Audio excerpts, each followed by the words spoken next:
उम्मीद है कि आप सब लोग खैर ऑफिस होंगे और अपनी ज़िंदगी में आप खुश होंगे।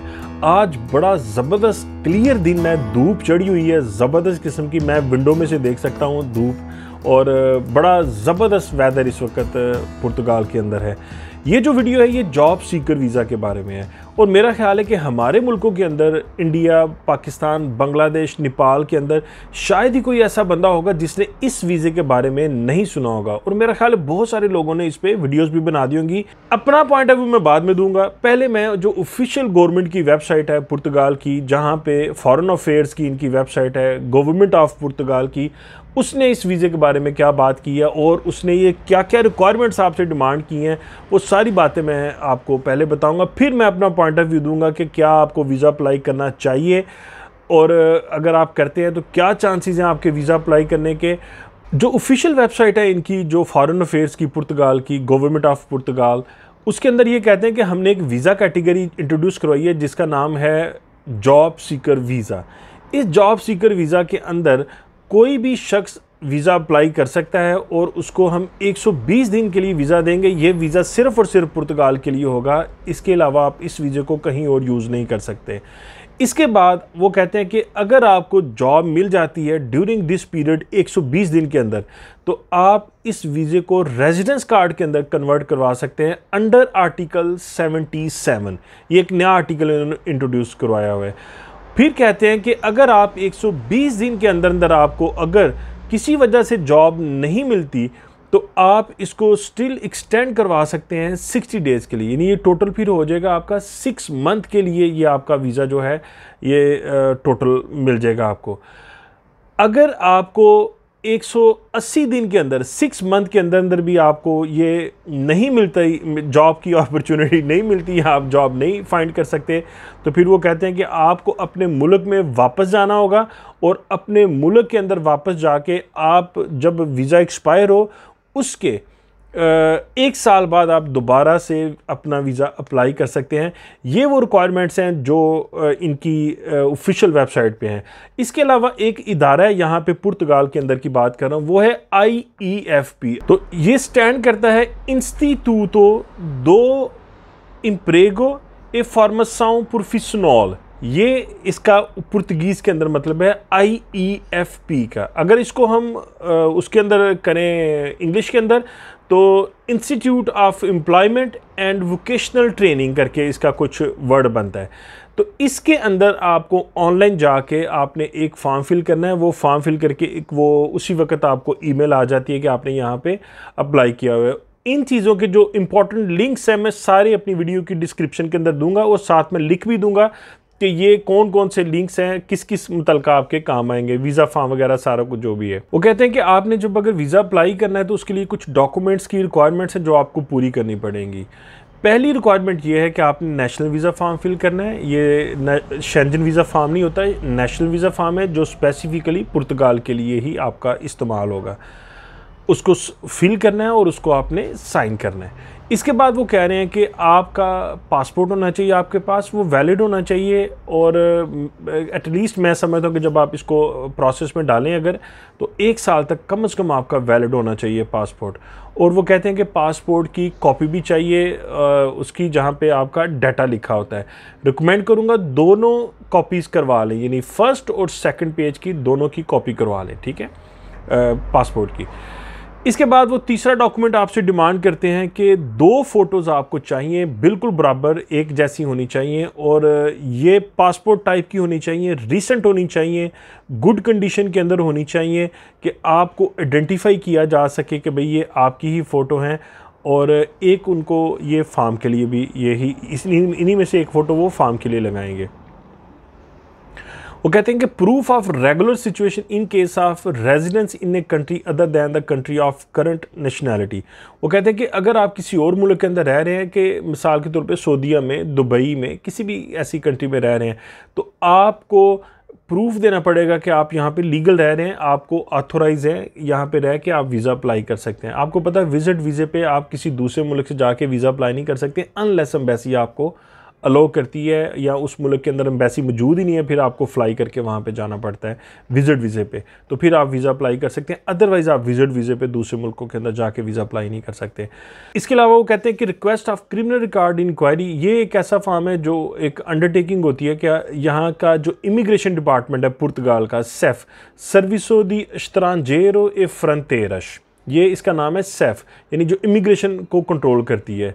इस इदारे को आप ऑथोराइज कर रहे हैं कि आपका वो क्रिमिनल रिकॉर्ड चेक कर सके। वो एक फॉर्म है, वो फॉर्म आपने फिल करना है। जैसे मैंने कहा मैं सारे लिंक्स नीचे दूंगा तो आप उसको देख लीजिएगा। इसके बाद वो कहते हैं कि क्रिमिनल रिकॉर्ड सर्टिफिकेट आपका चाहिए, यानी पीसीसी जिसको हम बोलते हैं, पुलिस करैक्टर सर्टिफिकेट या पुलिस क्लियरेंस सर्टिफिकेट, ये आपको चाहिए अपने मुल्क से जहाँ पे आप रह रहे हैं, जहाँ से वीज़ा पर अप्लाई कर रहे हैं। वो कहते हैं कि अगर आप किसी भी मुल्क के अंदर 1 साल से ज़्यादा रहे, मैं एक एग्जांपल करता हूँ, सऊदीया में 5 साल रह के आए हैं, दुबई में 5 साल रह के, अगर वो पासपोर्ट आप प्रेजेंट करेंगे जिसके ऊपर वीज़ा लगा हुआ है आपका 2 साल का, 4 साल का या 5 साल का, तो आपको उस मुल्क का पीसीसी यानी पुलिस करैक्टर सर्टिफिकेट या पुलिस क्लियरेंस सर्टिफिकेट भी आपको प्रोवाइड करना पड़ेगा। ये एम्बेसी की रिक्वायरमेंट है। इसके अलावा वो कहते हैं कि वैलिड ट्रैवल इंश्योरेंस आपको चाहिए covering necessary medical expenses including urgent medical assistance and possible repatriations। वो सिंपल एक इंश्योरेंस है, आपको ट्रैवल एजेंट ये कर देंगे, यानी वो ट्रैवल के लिए जो इंश्योरेंस आप यूज़ करते हैं, ठीक है। उसके बाद वो कहते हैं copy of return transport title, जो आपका ट्रैवल प्लान है कि किस तरीक को आप यहाँ से उड़ना चाह रहे हैं यानी जाना चाह रहे हो, किस तरीक को आप वापस आएंगे, ये सारा ट्रैवल प्लान आपको उस पर लिख के देना पड़ता है टिकट की शक्ल के, नॉट ओरिजिनल टिकट, याद रखिएगा ओरिजिनल टिकट बाय नहीं करनी, ठीक है।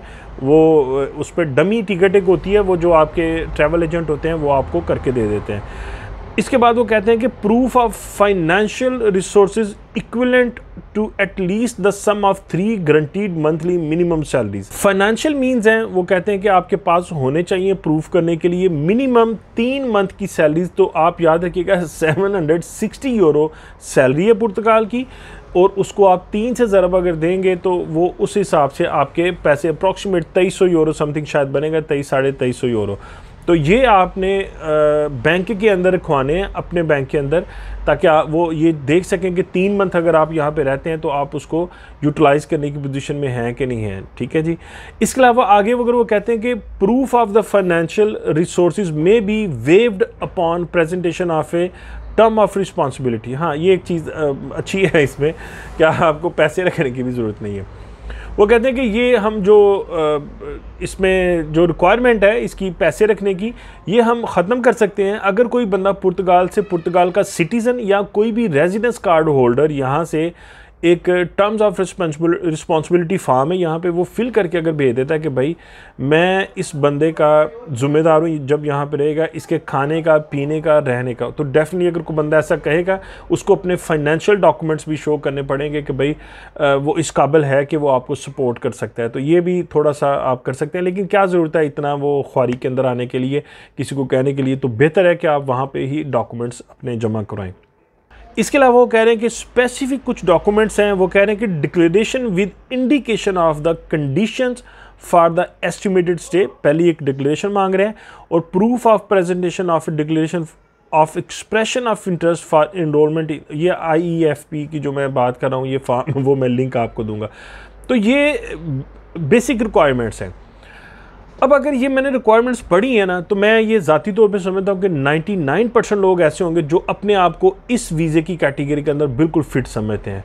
तो सिर्फ आप इस वीज़े की कैटेगरी के अंदर फिट नहीं आ रहे, आप अमेरिकन एम्बेसी की वेबसाइट पे जाएंगे ना तो वहाँ पे भी आप फिट आ रहे होंगे। कैनेडियन एम्बेसी की वेबसाइट पे चले जाएं, आपको अपने से अच्छा कैंडिडेट नज़र नहीं आएगा। ब्रिटिश वीज़े के लिए आप चले जाएं तो आपको खुद से अच्छा कैंडिडेट नज़र नहीं आएगा, क्योंकि requirement almost most of the embassies की यही है। जब हम बहुत यंग होते हैं ना, टीन एज के अंदर थोड़ा सा ऊपर होते हैं, तो होता ये है कि हम लोग अपने आप को हर चीज़ के साथ रिलेट कर लेते हैं। ये एक फैक्टर है एज का, कि आप उस मैच्योरिटी को भी टच नहीं किया आपने, कि कोई भी चीज़, कहीं भी कोई इश्तिहार आ जाता है तो आप कहते हैं कि यार इसके अंदर मैं फ़िट हो सकता हूँ। ये जो इश्तिहार आ गया किसी मतलब सर्विसेज प्रोवाइडर का कि आप अब इस तरह करके बाहर जा सकते हैं, तो आप याद रखिएगा, आप किसी भी एम्बेसी की रिक्वायरमेंट अगर आप चेक करेंगे जाके, जैसे मैंने अमेरिका कनाडा की एग्जांपल दी, तो उनके ऊपर भी रिक्वायरमेंट यही होती हैं, बल्कि शायद इससे कम होंगी रिक्वायरमेंट उनकी। तो ये मतलब नहीं है कि रिक्वायरमेंट पूरी हो जाएंगी तो आपको वीज़ा मिल जाएगा। अब क्या आपको वीज़ा अप्लाई करना चाहिए, मैं आपको क्लियरली एक चीज़ बताता हूँ, याद रखिएगा। पुर्तगाल के बहुत सारे मुल्कों के अंदर हुकूमत रही है और वहाँ पे पुर्तगीज़ बोली जाती है उन मुल्कों के अंदर, यानी इन्होंने डिस्कवर की हुई हैं चीज़ें पुर्तगाल ने। तो जैसे ब्राज़ील है, ब्राज़ील पे इनकी हुकूमत थी, इससे ऐसे गिने बिसाऊ है, आपका अंगोला है, इसी तरह डिफरेंट यानी इनकी जगह हैं जहाँ पे ये रहे हैं।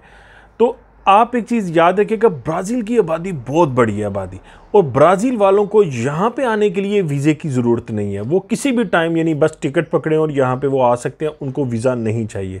तो आप खुद एक ज़रा सोचें अपने आप को बिठा के कि क्या वो आपको ये कहेंगे कि जनाब आप आएँ, बिल्कुल आप इतने टैलेंटेड हैं कि हम ये चाहते हैं कि हमारे मुल्क में आएँ। कोई भी मुल्क है, किसी भी कंट्री का, हमारा मुल्क है, जैसे मैं एक एग्जांपल करता हूँ, ये इन कंट्रीज़ ने क्यों तरक्की की हुई है, ये जैसे Germany, France, Belgium, Norway, Denmark, इनका जो तलीम का रेशो है वो बहुत हाई है, बहुत ज़्यादा हाई है। पढ़ाई का जो है, इनको पढ़ते हैं लोग वहाँ पे, तलीम याफ्ता लोग हैं। तो कोई भी कंट्री है वो अपने मुल्क के अंदर तलीम याफ्ता लोगों को बुलाना चाहता है कि भाई तलीम याफ्ता लोग आएंगे तो मुल्क तरक्की करेगा।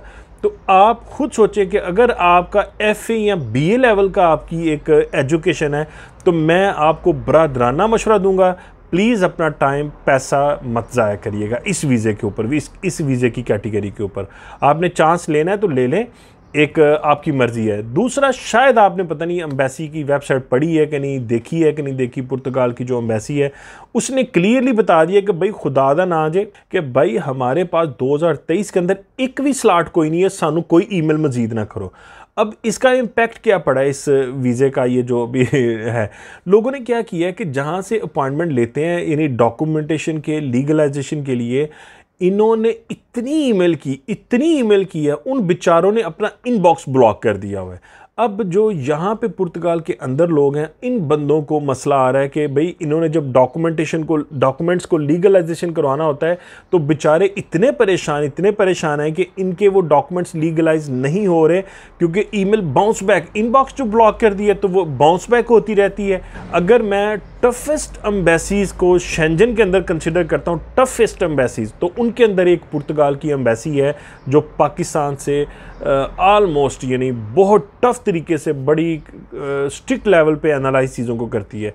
आप अपने इर्द गिर्द भी देखेंगे, मिसाल के तौर पे कि किसी बंदे का कोई वीज़ा लगा है, अगर तो लगा है तो आप फिर कहते हैं यार हाँ इसका तो लग गया वीज़ा, तो फिर मैं करना चाहिए। मैं ज़ाती अपने एक्सपीरियंस की बात करता हूँ, शायद पूरे मुल्क के अंदर आप अगर उसको जब ढूंढना शुरू करेंगे तो जॉब सीकर वीज़े वाला शायद ही कोई बंदा आपको मिलेगा कि जिसका जॉब सीकर वीज़ा पुर्तगाल का लगा हो।